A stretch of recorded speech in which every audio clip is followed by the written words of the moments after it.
ದಿನಾಂಕ 8/12/2025 ಬೀದರ್ ವೈದ್ಯಕೀಯ ವಿಜ್ಞಾನಿಗಳ ಸಂಸ್ಥೆ ಬೀದರ್ ಸಂಸ್ಥೆಯಲ್ಲಿ ಕರ್ತವ್ಯ ನಿರ್ವಹಿಸುತ್ತಿರುವ ಗುತ್ತಿಗೆ ಸಿಬ್ಬಂದಿಗಳ ವೇತನ 5 ತಿಂಗಳಿಂದ ಪಾವತಿ ಮಾಡದ ಕಾರಣ ಹೊರಗುತ್ತಿಗೆ ನೌಕರರು ಇಂದು 2 ದಿನ ಧರಣಿ ಮಾಡಿದರು.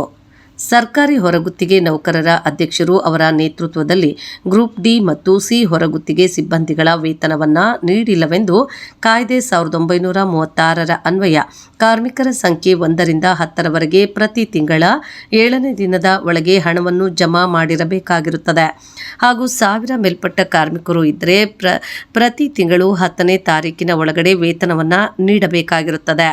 ಹೀಗಾಗಿ ಕಳೆದ 5 ತಿಂಗಳ ವೇತನವನ್ನು ಪಾವತಿಸಿಲ್ಲ. ಇದರ ಕುರಿತು ನಾವು ಕಾರ್ಮಿಕರು ನಮ್ಮ ವೇತನ ಸಲುವಾಗಿ 2 ಗಂಟೆ 30 ನಿಮಿಷ ಪ್ರಿನ್ಸ್ ಆಸ್ಪತ್ರೆ ಎದುರುಗಡೆ ಧರಣಿ ಮಾಡಿದ್ದೇವೆ. ಕೂಡಲೇ 2 ದಿವಸದ ಒಳಗಾಗಿ ಪ್ರಿನ್ಸ್ ಆಸ್ಪತ್ರೆಯ ನಿರ್ದೇಶಕರಾದ ಶ್ರೀ ಶಿವಕುಮಾರ್ ವೇತನವನ್ನು ಪಾವತಿಸುವ ಆಶ್ವಾಸನೆ ನೀಡಿರುತ್ತಾರೆ.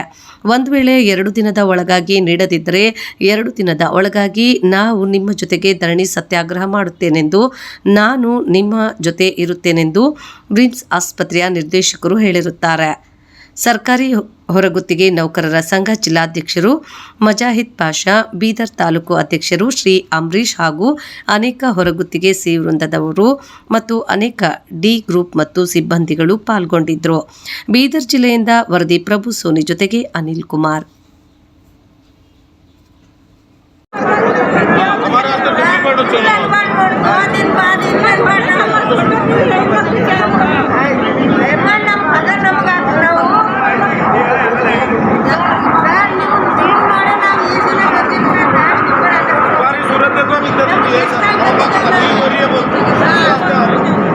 खाली आ रही जा रही खाली कर सकते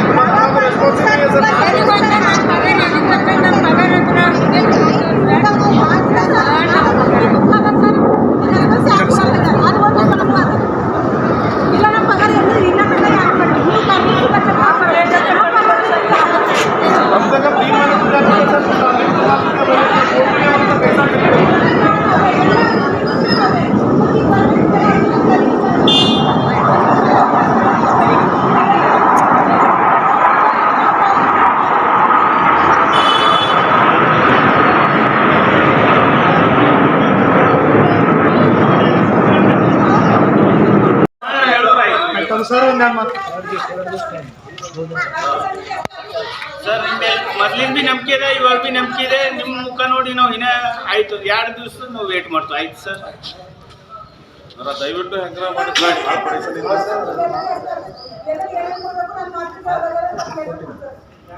ಇಲ್ಲ ಸರ್ ಕೊಟ್ಟರು. ನಮ್ಮ ಪರವಾಗಿ ಏನು ಎಂಪ್ಲಾಯ್ ಪರವಾಗಿ ಏನು ಕೊಡಬೇಕು ಎಲ್ಲ ಕೊಟ್ಟಿದ್ದಾರೆ.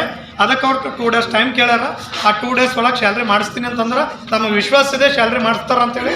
ಆಗ ಆಗಲಿಲ್ಲ ಅಂತಂದ್ರೆ ನಾವೆಲ್ಲ ಕೆಲಸ ಬಂದ್ ಮಾಡಿ ಸ್ಟ್ರೈಕ್ ಕೂಡ ಡಿಸೈಡ್ ಮಾಡ್ತೀವಿ.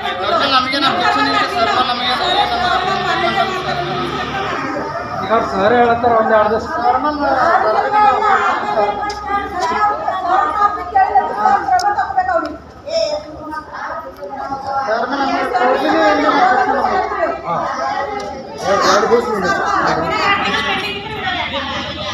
ಸರ್ 2 ದಿವಸ ಎಲ್ಲ ಕ್ಲಿಯರ್ ಮಾಡ್ಯಾರ.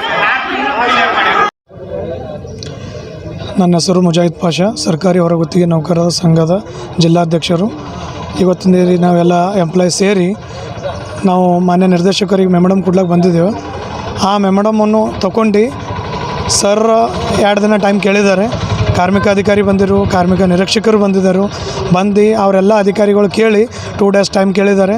2 ಡೇಸ್ ಟೈಮ್ನಲ್ಲಿ ನಾವು ಪೂರ 5 ತಿಂಗಳು ಸ್ಯಾಲ್ರಿ ಮಾಡ್ತೀನಿ ಅಂತೇಳಿ ಆಶ್ವಾಸನೆ ಕೊಟ್ಟಿದ್ದಾರೆ. ಅವ್ರ ಮಾತಿಗೆ ಸ್ಪಂದನೆ ಮಾಡಿ ನಾವೆಲ್ಲ ಎಂಪ್ಲಾಯ್ಗಳು ಸೇರಿ ಪುನಃ ಕೆಲಸಕ್ಕೆ ಹೋಗಿದ್ದೇವೆ. 2 ಡೇಸ್ದಾಗ ಸ್ಯಾಲ್ರಿ ಆಗಲಿಲ್ಲ ಅಂತಂದ್ರೆ ನಾವು ಎಲ್ಲ ಸರ್ಕಾರಿ ಹೊರಗುತ್ತಿಗೆ ನೌಕರ ಸಂಘದ ವತಿಯಿಂದ ನಾವು ಸ್ಟ್ರೈಕನ್ನು ಹಮ್ಮಿಕೊಳ್ಳಲಾಗಿದೆ. ಸರ್, ಎಷ್ಟು ಗಂಟೆಯಿಂದ ನೀವು ಇಲ್ಲಿ ಧರಣಿ ಕೂತಿದ್ದೀರಿ? 2 ತಾಸು ಆಯ್ತು ಕುಂಟಿದ್ದೇವೆ. 2 ತಾಸು ಆಯ್ತು ಕುಂಟಿದ್ದೇವೆ. ಆಯಿತು. ಪೊಲೀಸ್ ಪ್ರೊಟೆಕ್ಷನ್ ಏನಾದರೂ ತೊಗೊಂಡಿದ್ದೀರಾ? ಇಲ್ಲ, ಪೊಲೀಸ್ ನಾವೇನು ಸ್ಟ್ರೈಕ್ ಏನು ಮಾಡಿಲ್ಲ. ನಾವು ಓನ್ಲಿ ಫಾರ್ ಮೆಮೊಡಮ್ ಕೊಡ್ಬೇಕಂತ ಬಂದಿದ್ದೇವೆ. ನಮ್ಮದೊಂದು ಡಿಮ್ಯಾಂಡ್, ಎಲ್ಲ ಎಂಪ್ಲಾಯ್ ಡಿಮ್ಯಾಂಡ್ ಏನಿತ್ತು ಅಂದ್ರೆ ನಮ್ಮ ಆರ್ಥಿಕ ಸಲಹೆಗೆ ಅವ್ರು ಬಂದು ಹೇಳಬೇಕು ಅಂದಿತ್ತು. ಬಟ್ ಕಾರಣಾಂತರದಿಂದ ಅವ್ರು ಬಂದಿಲ್ಲ. ನಮ್ಮ ನಿರ್ದೇಶಕರೇ ಅವ್ರ ಪರವಾಗಿ ಎಲ್ಲ ಹೇಳಿದ್ದಾರೆ.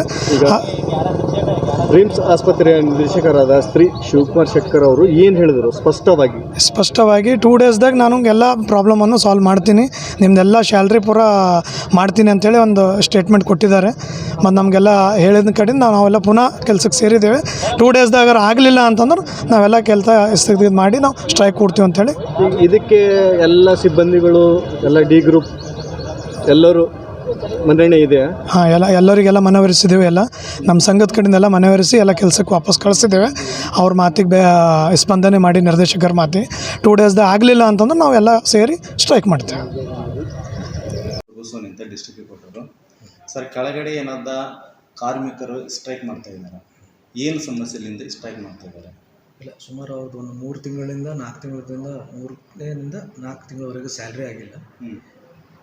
ಅಲ್ಲಿ ಸ್ವಲ್ಪ ಆಧಾರ್ ಕಾರ್ಡ್ ಇಶ್ಯೂ ಇತ್ತು, ಸ್ವಲ್ಪ ಏನೋ ಟೆಕ್ನಿಕಲ್ ಇತ್ತು ಅಂತೆ ನಮ್ಮ ಅಡ್ಮಿನಿಸ್ಟ್ರೇಷನ್ ಟೀಮಲ್ಲಿ ಹೇಳಿದರು. ನಮ್ಮ FA ಅವರು ಅದೆಲ್ಲ ಈಗ ಬಗೆಹರಿಸಿ 2 ದಿವಸದಲ್ಲಿ ಮಾಡ್ತೀನಿ ಅಂತ ಆಶ್ವಾಸನೆ ಕೊಡ್ತಾರೆ. ಬಟ್ ಅವರಿಗೆ ನಂಬಿಕೆ ಬರ್ತಾಯಿಲ್ಲ. 3 ತಿಂಗಳಾಯಿತು, ಸ್ಯಾಲ್ರಿ ಆಗಿಲ್ಲ, ನೀವು ಪದೇ ಇದೇ ಹೇಳ್ತಾ ಇದ್ದೀರಿ ಅಂದರೆ ಸ್ವಲ್ಪ ಆಧಾರ್ ಕಾರ್ಡಲ್ಲಿ ಏಜ್ ಕಡಿಮೆ, ಏಜ್ ಜಾಸ್ತಿ ತೋರಿಸಿದ್ದು, ಅದನ್ನೆಲ್ಲ ಬಗೆಹರಿಸಿ ನಾವು ಮಾಡ್ತೀವಿ ಅಂತೇಳಿ ನಾವು FA ಅವ್ರಿಗೆ ಮಾತಾಡಿದ್ದೇವೆ, ಫೈನಾನ್ಸ್ ಅಡ್ವೈಸರಿಗೆ. ಇವತ್ತು ಕೂತ್ಕೊಂಡು 1 or 2 ಡೇಸಲ್ಲಿ ಮಾತಾಡೋದು ಮುಗಿಸ್ಬಿಡೋಣ ಅಂತ ಹೇಳಿದ್ದಾರೆ. 2 ದಿವಸ ಕಾಲಾವಕಾಶ ಕೇಳ್ತಾ ಇದ್ದೀನಿ. ಇದು ತಮ್ಮ ಸಮ್ಮುಖದಲ್ಲಿ ಒಂದು ಸರ್ತಿ ತೆಳಗಡೆ ಹೇಳಿದ್ದೀನಿ, ಮತ್ತೊಂದು ಸರ್ತಿ ಹೇಳಿದ್ದೀನಿ. ಈಗ ಲೇಬರ್ ಡಿಪಾರ್ಟ್ಮೆಂಟಿಂದ ಲೇಬರ್ ಆಫೀಸರು ಬಂದಿದ್ದರು, ಅವ್ರನ್ನ ಎಲ್ಲ ನೋಟ್ ಹಾಕಿ ಎಲ್ಲ ಮಾಹಿತಿ ತೊಗೊಂಡು ಹೋಗಿದ್ದಾರೆ. ಯಾವುದೇ ಕಾರಣಕ್ಕೂ ಸ್ಯಾಲ್ರಿ ತಡೆ ಹಿಡಿಬಿಡಿ ಮಾಡಬೇಕು ಅಂತ ನಾನು ಕೂಡ ಅದೇ ವಿನಂತಿ ಮಾಡ್ತಾ ಇದ್ದೀನಿ. ಇಮಿಡಿಯೇಟ್ಲಿ ಸ್ಯಾಲ್ರಿ ರಿಲೀಸ್ ಮಾಡೋಣ. ಯಾವುದೇ ಸಮಸ್ಯೆ ಇತ್ತು ಅಂದರೆ ನಾವು ಅದು ಸರ್ಕಾರ ಹಂತದಲ್ಲಿ ಬಗೆಹರಿಸೋಣ ಅಂತ ಹೇಳ್ತಾ ಇದ್ದೀನಿ. ಸರ್, ಈಗ ಟೋಟಲ್ ಎಷ್ಟು ಈಗ ಹೊರಗುತ್ತಿಗೆ ಆಧಾರ ಮೇಲೆ ಕೆಲಸ ಮಾಡೋರು ಲೇಬರ್ 300 ಜನ ಇದ್ದಾರೆ ಟೋಟಲ್. 300 ಜನ. ಸರ್, ಅದರಲ್ಲಿ ಡಿ ಎಷ್ಟು, ಸಿ ಎಷ್ಟು? ಸಿ ಅಂತಿಲ್ಲ, ಎಲ್ಲ ಗ್ರೂಪ್ ಡಿನೇ ಬರ್ತದೆ. ಗ್ರೂಪ್ ಡಿ ಬರ್ತಾರೆ. ಸ್ವಲ್ಪ ಜನ ಕಂಪ್ಯೂಟರ್ ಆಪ್ರೇಟರ್ಸ್ ಇದ್ದಾರೆ ಅಷ್ಟೇ. ಒಂದು 20 ಜನ ಕಂಪ್ಯೂಟರ್ ಆಪ್ರೇಟರ್ಸ್ ಇರಬೇಕು, ಮಿಕ್ಕಿದೆಲ್ಲ ಗ್ರೂಪ್ ಡಿಲಲ್ಲಿ ಸ್ಕ್ಯಾವೆಂಜರ್ಸ್ ಬಂದರು, IMS ಬಂದರು, ಮೇಲ್ ವರ್ಕರ್ಸ್ ಬಂದರು, ಎಲ್ಲ ಸೇರಿಬಿಟ್ಟು 300 ಜನ. ಡ್ರೈವಿಂಗ್ದವ್ರು ಬಂದರು, ಸೆಕ್ಯೂರಿಟಿದವ್ರು ಇದ್ದಾರೆ ಅದರೊಳಗಡೆ. ಮತ್ತು ಇವ್ರದ್ದು ಅಧ್ಯಕ್ಷರು ಹೇಳ್ತಾ ಇದ್ದಾರೆ ಇಲ್ಲಿ ಸಿ ಅದವ್ರಿಗೂ ಕೂಡ ವೇತನ. ಸಿ ಇದ್ದವರು ಒಂದು 30 ಜನ ಇರ್ಬೋದು, ಅದರೊಳಗೆ 40 ಜನ ಇದ್ದಾರೆ, 30-40 ಜನ ಇದ್ದಾರೆ. ಅವ್ರದ್ದು ಕೂಡ C and D ಗ್ರೂಪ್ ಸೇರಿಬಿಟ್ಟು D ಗ್ರೂಪೇ ಜಾಸ್ತಿ ಇದ್ದಾರೆ. ಸರ್, ಟೋಟಲ್ ಎಷ್ಟಿದೆ? 390 ಇದೆ. 93. ಅಂದ್ರೆ ಈಗ ಏನು ಆಡಳಿತ ಅಧಿಕಾರಿಲಿಂದ ಸಮಸ್ಯೆ ಆಗ್ತಾ ಇರೋದು? ಇಲ್ಲ, ಸಮಸ್ಯೆ ಅವ್ರಿಂದ ಅಂತ ನಾನು ಹೇಳಕ್ ಬರಲ್ಲ.